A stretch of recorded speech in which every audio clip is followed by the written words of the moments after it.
Bueno, aquí estamos para hablar del caso de Luis María Argaña, 26 años, y qué mejor que hablar con mi querido compañero y amigo Andrés Cormán, periodista, escritor, investigador. ¿Cómo estás, Andrés? Muy bien, Leo, un gusto estar en Madrid, Paraguay, legendario espacio de comunicación. Muchas gracias, Andrés. Vamos a ir mostrando imágenes ya enseguida.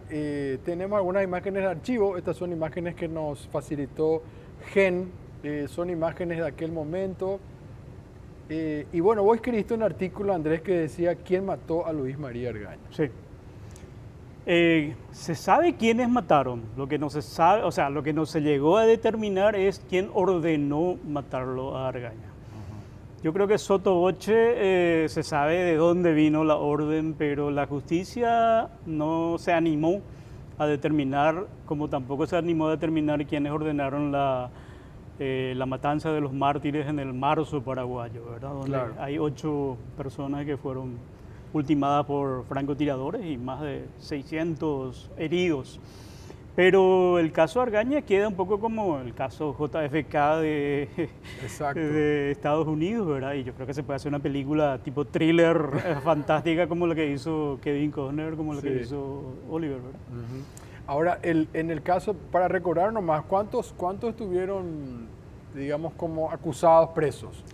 Que se llegó a comprobar que 3 personas son las que le cierran el paso y los que disparan, ¿verdad? Exacto. Y es uno sobre todo el que viene y lo ultima a Argaña, Ajá. más allá de las muchas versiones, la principal es la que el diario ABC en su momento Sí, sostuvo toda una vamos a hablar de serie eso. de fake news, ¿verdad? Sí. Y bueno, hasta ahora hay gente que te dice, no, Argaña murió la noche antes en casa de su amante, increíble, etcétera, a pesar de que increíble. hay evidencias concretas de que...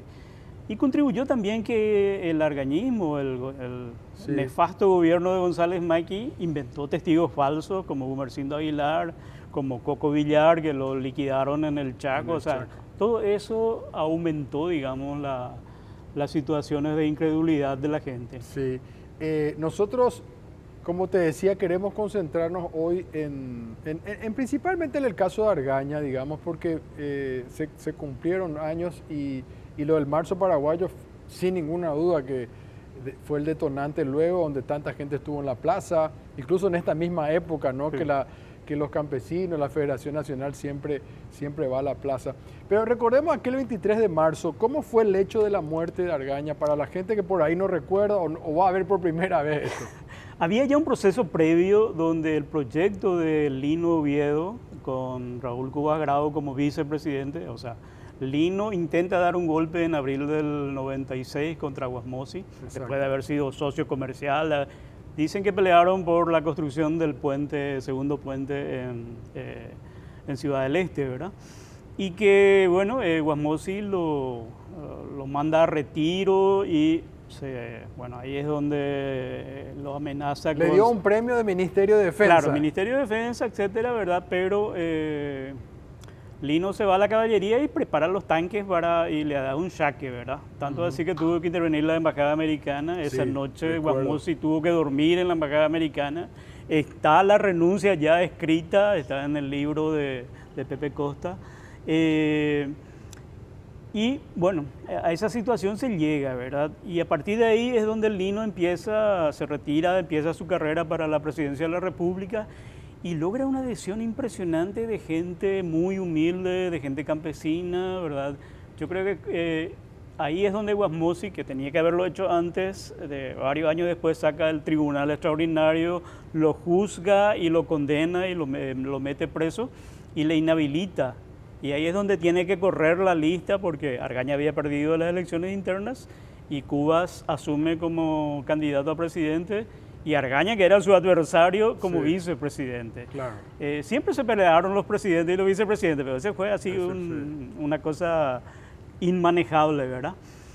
Y había un clima de mucha violencia. Le habían arrojado un cascote a Monseñor Rolón en frente al Palacio de Justicia, habían puesto bombas en lo de Sapena Brugada, en la casa de Guasmosi. O sea, había un clima y había una amenaza de juicio político, ¿verdad?, en el Congreso, pero no tenían los votos suficientes. Y ahí estaba el sector argañista, el Partido Colorado, el PLRA, el Encuentro Nacional, el Partido Febrerista, todos aliados en ese... Pero no se lograba y había como un relajamiento ya de la clase política. Los únicos que salían a la calle eran los jóvenes por la democracia, que eran las juventudes políticas de los partidos. Hasta que el 23 de marzo, ¿verdad? A la mañana nos sorprendemos con la noticia de que él sale de su casa y le agarran en una diagonal Mola, se llama la calle, ¿no? Sí, te cuento que hay gente que lo vio esa mañana. O sea, Graciela Esténico, la viuda de Robin Hood, me contó que ella era su vecina, estaba enfrente y vio cuando Argaña salió, le saludó, se subió a su vehículo, o sea, estaba vivo esa mañana. Y Choplanás también contó varias veces que él habló por teléfono. Hay una grabación que después creo que se perdió donde él, cuando se van, le llama a su hijo Jesús, que estaba con problemas de salud, lo saluda, le deja una grabación porque no pudo hablar con él. O sea, hay demasiada evidencia de que sí estaba vivo esa mañana. Y bueno, le cierran el paso 3 personas vestidos de paraí y le matan al custodio, le hieren al chofer y le matan a Argaña. Y se salvó el chofer, digamos. El chofer se salvó, que después cambió su declaración como 5 veces por ahí. Pero fue ¿verdad? un pedo, ¿verdad? Porque creo que tiraron una granada que no explotó también. Eso fue un tema. Eso después se recogió, ¿verdad? Y el chofer retrocedió con el vehículo, se incrustó en una parte y ahí me acuerdo que ahí vivía justamente un camarógrafo de Canal 9, vivía ahí cerquita, es el que primero tuvo las imágenes. Exacto. O sea, había demasiada evidencia de que fue un atentado. Ese detalle de la granada es importante recordar también, Andrés, porque en realidad ellos le iban a matar y según lo que se sospecha, porque era que iban a tirar la granada para hacer explotar el auto. Como después quemaron el Fiat Tempra con el que hicieron el atentado, fueron y abandonaron y quemaron, se encontró ya todo calcinado, ¿verdad?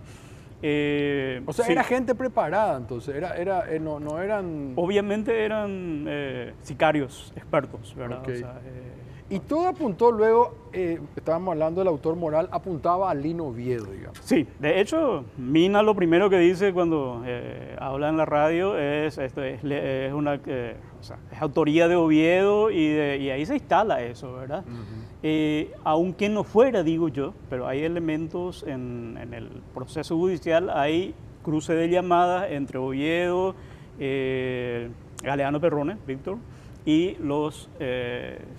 presuntos sicarios, bueno, ahora ya son sicarios porque fueron condenados. Tenemos ahí la grabación, después si tenemos a punto me avisan, donde hace poco Calega Laverna volvió a hablar de esto, Ñandutí, y habló le citaste a Galeano Perrone y también él le citó a Luis Canillas. Sí.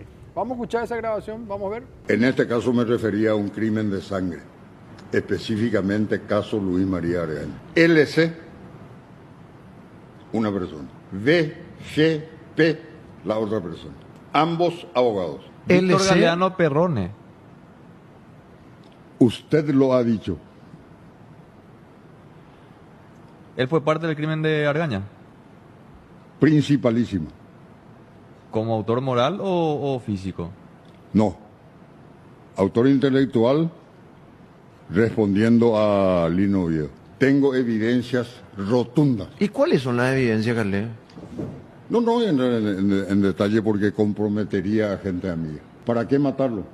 Para impedir que llegue a la presidencia mediante el desplazamiento de Cubas Grau. Llamar a elecciones de vicepresidente. Candidato Lino César Oviedo. Ganando las elecciones, que tenía todas las condiciones para ganar, Lino Oviedo presidente de la República. Ese era el plan.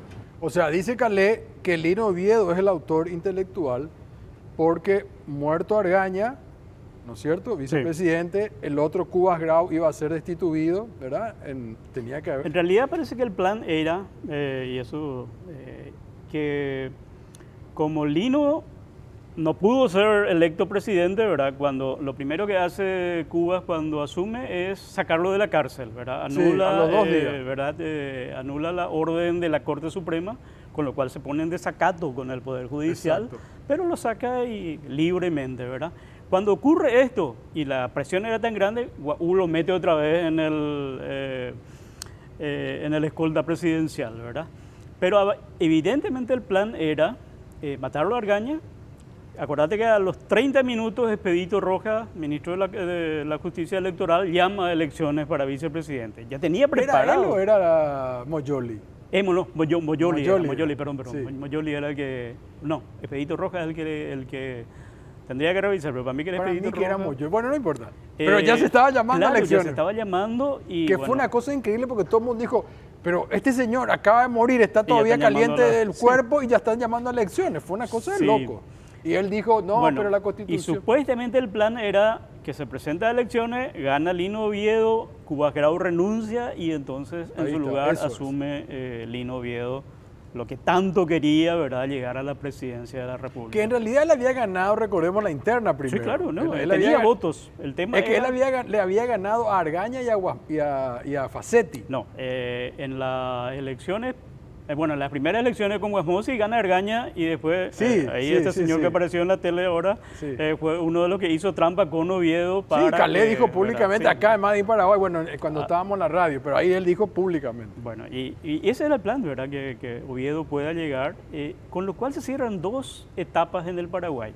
Los militares que se mueren por ser presidente y el último caudillo grande del Partido Colorado que fue Argaña. Después no recuerdo Así otra es. figura que haya tenido esa característica de Argaña, Totalmente. ni tampoco surgió otro militar con la característica de Lino Oviedo. Ahora, también uno se pregunta si todo iba a apuntar luego a Oviedo, ¿no es cierto? Porque es como decir 2 más 2, 4, digamos, o sea, y va a ser tan loco igual hacer el atentado, o sea, se jugó tanto, Yo digamos. creo que no esperaba la reacción de la gente, Ya. de la gente que salga a las calles, porque acordate que imponen estado de sitio, cierran Sí, la frontera, sí, imponen sí. estado de sitio. El tema era que todo el mundo iba a tener miedo, no se iba a salir a su casa y ellos iban a poder operar libremente sobre el temor, sobre una serie de cosas. Claro. Pero no La doctrina contaron, del shock, como se sí, llama la... no estaba en sus cálculos que la gente reaccione De la manera. y se genere. Yo creo que ninguno esperábamos ver esa multitud Sí. en la plaza Varios días. resistiendo francotiradores, Y gente que le resistiendo- llevaba comida, Sí, fue una toda- cosa, entre comillas, también fue hermosa, digamos, en ese sentido, ¿no? La tesis de ABC Color, recordemos también a la audiencia, el diario ABC Color se jugó por Lino Oviedo, sobre todo Acero Socolillo, el dueño del diario, y ellos dijeron que él murió antes, Sí. en el departamento supuestamente de su amante, y que lo alzaron en el vehículo y que después inventaron el atentado. Otros llegaron a decir hasta que los hijos hicieron esto. Sí, de todo, ¿verdad? Que pasaron al muerto y que cuando lo recogen el cadáver no tenía nada de sangre en la camisa. Eso. Lo cual se desmiente con el video de la autopsia que hace el doctor José Bellasay, Vamos a mostrar eso. donde vos ves una catarata de sangre que Sí. sale, o sea, pero la gente sigue creyendo que... Hay una material que quiero mostrar también, por favor, con audio está donde habla Óscar Lovera, que le entrevistó a Pablo Lemir y habla de que se trucó una foto. A ver. La corbata marrón. La foto que me estás mostrando esta es una de las fotos que en un momento dado se observó y se difundió cuando se trató de instalar el hecho de que estaba él muerto y que no había manchas de sangre. El procedimiento que se hizo ahí fue tan irregular con las imágenes que si esto se exhibe y se observa, el color de la corbata de esta foto está modificado, probablemente por algún programa tipo Photoshop o algo por el estilo. Tiene un color gris, cuando la corbata originalmente de él era un color marronado rojizo. Y en esta misma foto hay como una pequeña parte, si observas acá, como un triángulo, que es la sangre, que está cambiado a un color gris. ¿Ya? Y eso también es fruto, esta parte, ¿ves? Un triángulo acá, que es la mancha de sangre. Todo lo rojo, a través de ese proceso, todo lo rojo fue cambiado a gris, para adulterar el inicio de la foto. Muchas gracias a Óscar Lovera y a su programa que está en Unicanal por las imágenes. Es impactante esto, ¿eh? Sí, sí. De hecho, o sea, todo el caso de Argaña en la prensa paraguaya hubo mucho lo que hoy llamamos fake news, ¿verdad? Noticias falsas, desinformación, etcétera.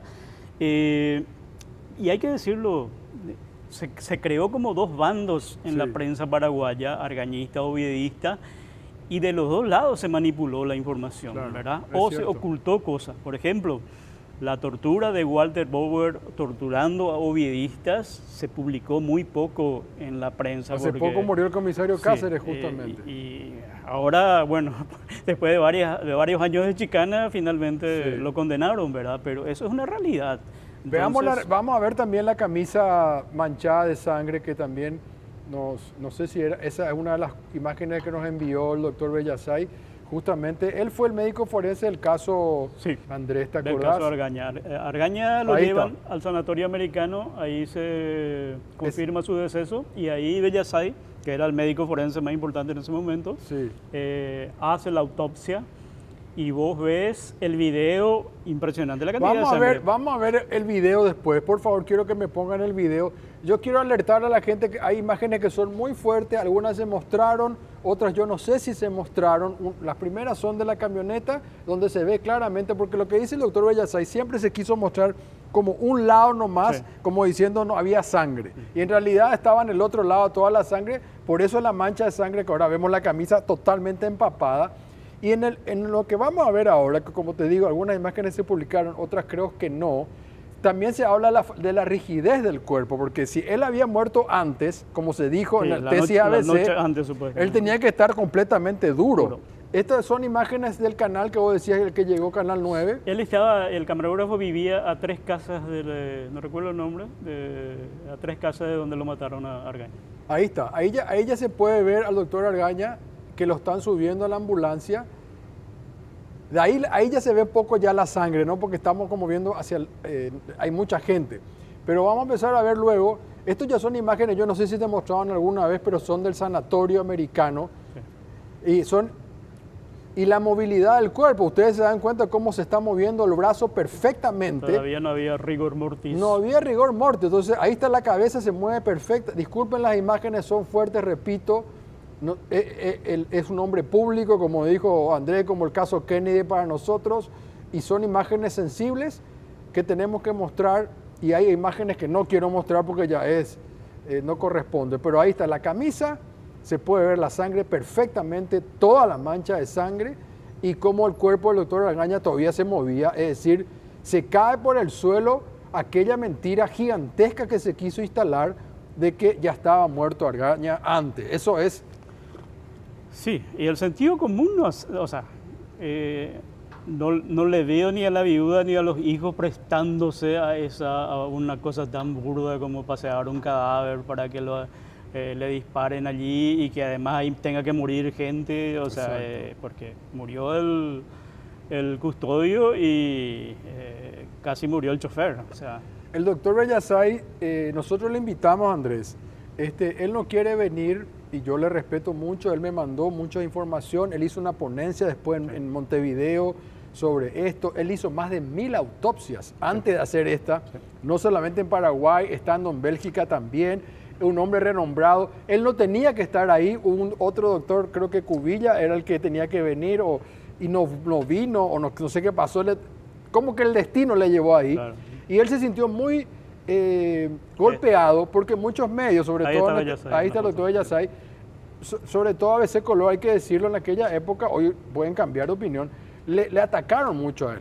Entonces él se quedó muy dolido con la prensa en general. yo digamos. tengo que reconocer que ABC Color hizo toda una campaña, tenía una teoría, pero cuando a mí me invitan a escribir un libro sobre el marzo paraguayo en Sí. la colección de violencia política, ¿verdad?, que lo publica ABC y el lector, Sí, recuerdo. lo publicaron Claro, mi libro con claro toda que sí. mi versión, o sea, con la versión que desmentía la versión de ABC, y bueno, Sí.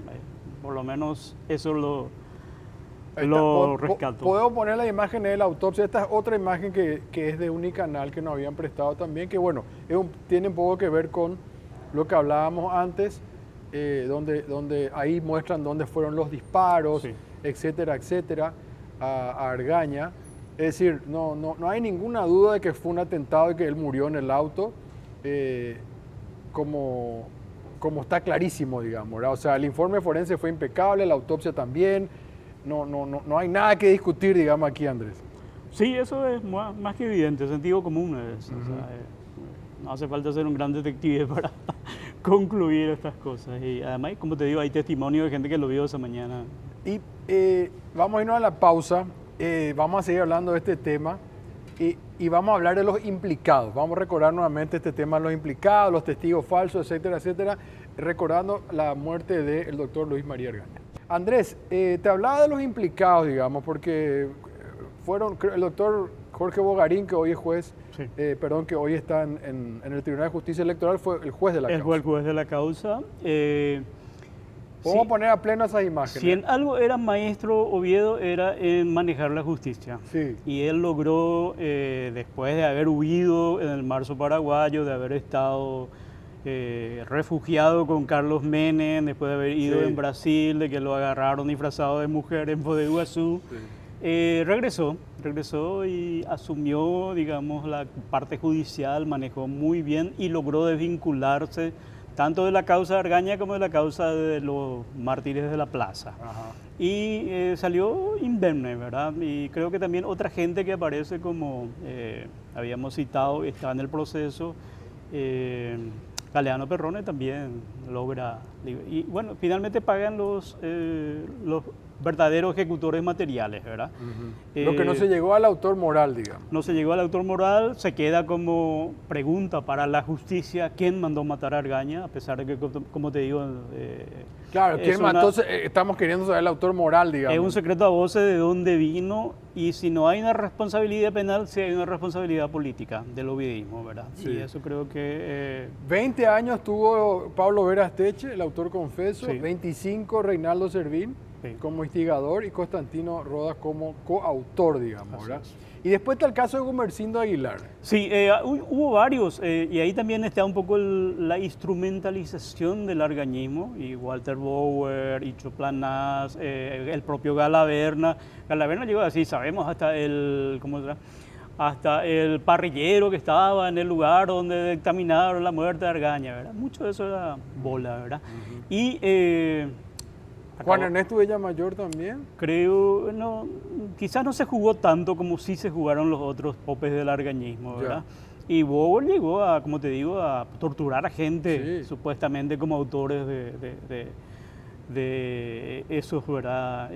Bueno, y creo que todos recordamos el asesinato de Coco Villar como si fuera una cacería humana en el Chaco, lo de Gumersindo, digamos, Ese llegó a ser electricista, parece, Sí, en el Palacio sí, de Gobierno. Así es. Y bueno, y lo otro lamentable es que cómo le forzaron Chofer. al chofer a cambiar 3 o 4 veces su declaración. Primero, yo no vi nada, no, ya estaba muerto, sí murió allí, ¿verdad? Y dependía de quién le ofrecía más plata para y cambiar cambiando, su o quién la amenazaba más o quién también. la amenazaba más, ¿verdad? Y todo Creo que eso- se hizo chipero el señor Robert, Sí. nuestro compañero Robert, productor del programa periodístico, le llegó a hacer una nota como Vendiendo chipero. El caso de Coco Villar, yo no sé si ustedes se acuerdan, pero a Coco Villar se fue todo un equipo militar al Sí. Chaco paraguayo. El grupo Comando, que El era el grupo mismo que le cazaba a Oviedo, el mismo que después estuvo también el caso de Barrón Martí, o sea, es una... Incluso el fiscal en el caso, no me acuerdo quién era, llegó a decir que era desproporcionado. O sea, si vos mandás 25 tipos con una ametralladora y uno solo con una UCI,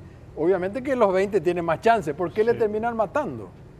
Y bueno, que necesitaban un chivo expiatorio para mostrar que Guaú le estaban agarrando a los asesinos de Argaña. Exacto. Sin embargo, había otro grupo, y creo que Jorge Guarín estuvo en eso, en hacer un seguimiento más técnico de los cruces de llamada, de quién compró el Claro. Fiat Tempra, a quién se le vendió. Exacto. Y ahí es donde finalmente lograron quiénes eran los verdaderos ejecutores. Ujú. Y ahí estaban también las pistas de quiénes eran los que le llamaban y le decían, ya hicieron el trabajo, pero la justicia, no, hasta ahí no más avancemos, ¿verdad? No avancemos más.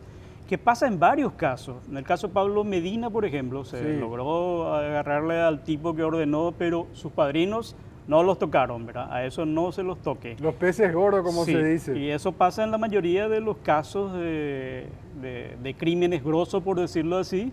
Nunca se llega arriba, ¿verdad? A la cumbre. Se Recordemos que quedan- después la Merta Gaña estaba en pleno proceso del juicio a Cuba, digamos, ¿verdad? Sí. Que no había votos suficientes, que a Papalaro dice que le encerraron en el baño para que él puede y termina renunciando. Claro, es la presión de la ciudadanía la que vuelca los votos dudosos. Uno de ellos era de Enrique Riera, el actual ministro del Interior, ¿verdad? Que él mismo cuenta que también creo que lo encerraron en el baño y bueno, finalmente... Él estaba más con Oviedo. Él o con estaba Argaña. como dudando, yo creo que estaba muy más cerca de Oviedo, pero después cuando ve cómo se vuelca la situación, ahí, bueno, se juega también por el juicio a Cubas.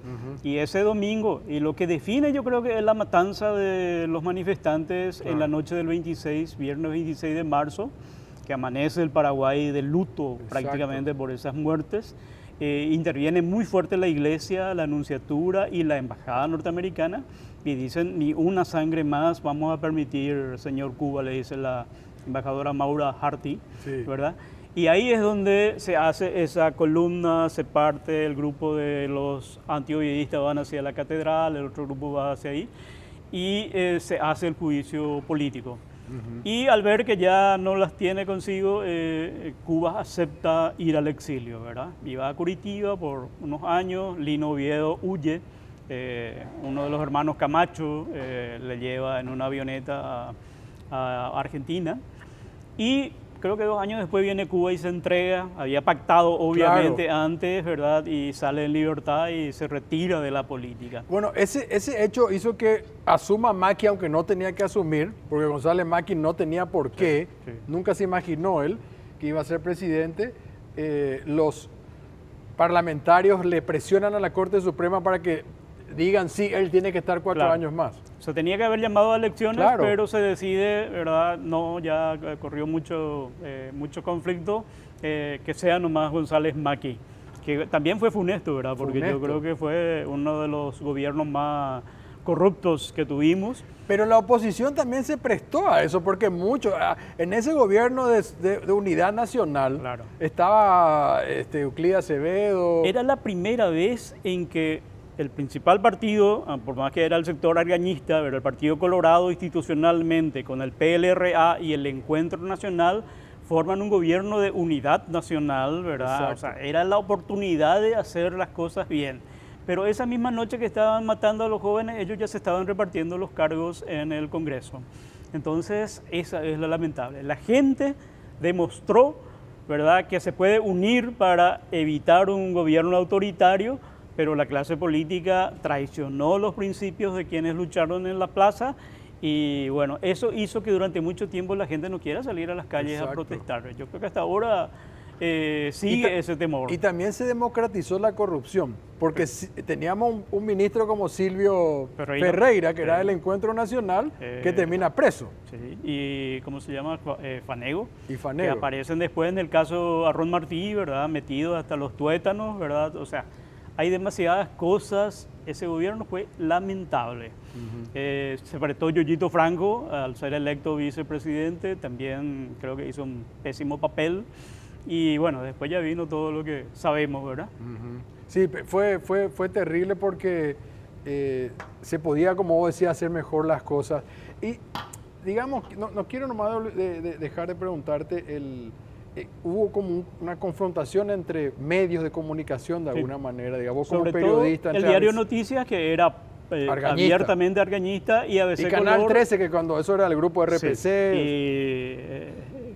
Canal 9 directamente con Benjamín Fernández, con Estela Rufinel y eso todo, transmitiendo las 24 horas desde la plaza, obviamente dándole lugar a los manifestantes antiovidistas, ¿verdad? Entonces, después produjeron inclusive unos documentales preciosos que están por ahí guardados todavía, ¿verdad? Pero como te digo, bueno, Última Hora estaba medio en medio, pero también volcado hacia el sector antiovidista y bueno, muchos tuvimos que ser catalogados como antioviedistas, ¿verdad? Por esa situación, ¿verdad? Y es un poco lo que pasó en Argentina con el tema de los kirchneristas y los antikirchneristas, ¿verdad? O sea, yo creo que el periodismo tendría que aprender de esa situación y tratar de no ser tan parcialista cuando hay un conflicto que divide el país. Andrés, gracias por tu tiempo. Gracias a vos y saludos a la audiencia. Nosotros después de la pausa vamos a tener aquí a Alma Rodríguez, vamos a hablar de las marchas de estos 3 días que fueron realmente muy importantes para lo que se viene a partir de ahora. A ver qué semilla puede producir esto? ¿De qué va a salir de esta semilla? Ya volvemos.